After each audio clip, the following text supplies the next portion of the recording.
One day, Maui said to his four brothers, "Come fishing with me today. Let's go far out to sea. The fish are much bigger and better there than they are close to land." "Okay," said his brothers. They were good fishermen and wanted those big fish. The four brothers and Maui jumped into their canoe and started to row.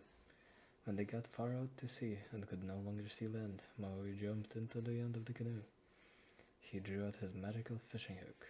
When his brothers were looking ahead, he cast the hook over the side of the canoe. The hook sunk down deep into the blue water.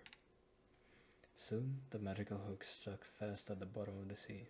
Maui pulled the fishing line tight. He called out, "See that tug? It must have hooked a giant fish."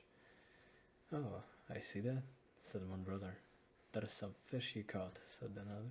"My brothers," Maui called out, "paddle hard so we can bring up the great fish." The brothers paddled with all their might. They paddled so hard they did not see what the hook was pulling up to land from the bottom of the sea. Behind them, one island after another rose from the sea. Legend says that is how Maui made the islands, where the people now live. One day, Maui wanted to see how life was for the people who lived on the islands. But what he saw there made his heart skip a beat. Life was very hard for them, and he could see why. The days were just too short. There was not time in the day for people to do what they needed to do, like making and cooking food.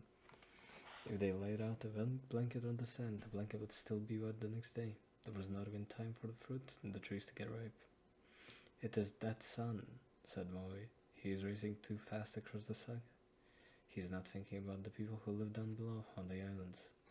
Maui knew it was up to him, a demigod, to slow down the sun. But how? He asked the brothers.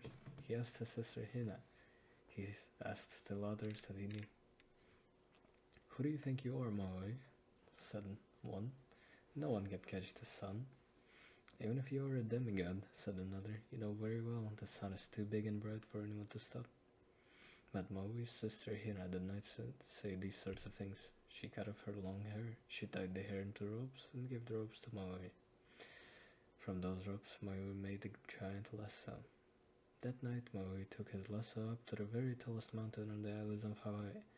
The mountain had once been an active volcano. Years ago, it had sent out waves of hot lava. When the volcano was over, a big crater was left at the top of the mountain, and that crater is where Maui planned to catch the sun. By the crater, Maui waited, very still.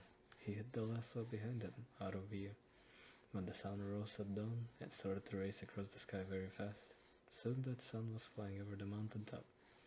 Brave Maui flung the lasso over his head, and the ropes caught.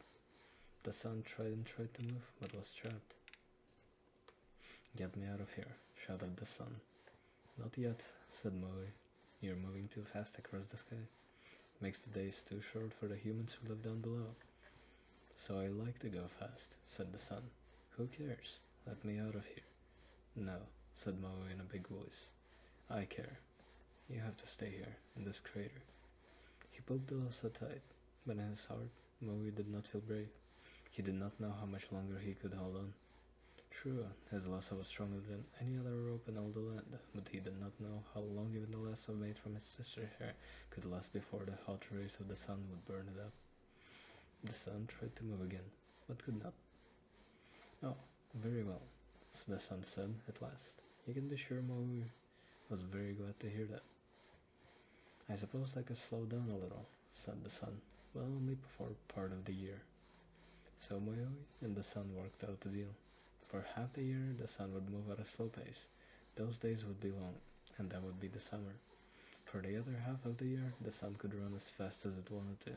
Those days would be short, and that would be the winter. This is how Maui made the days longer for the people of the islands. At last, they could do the tasks they needed.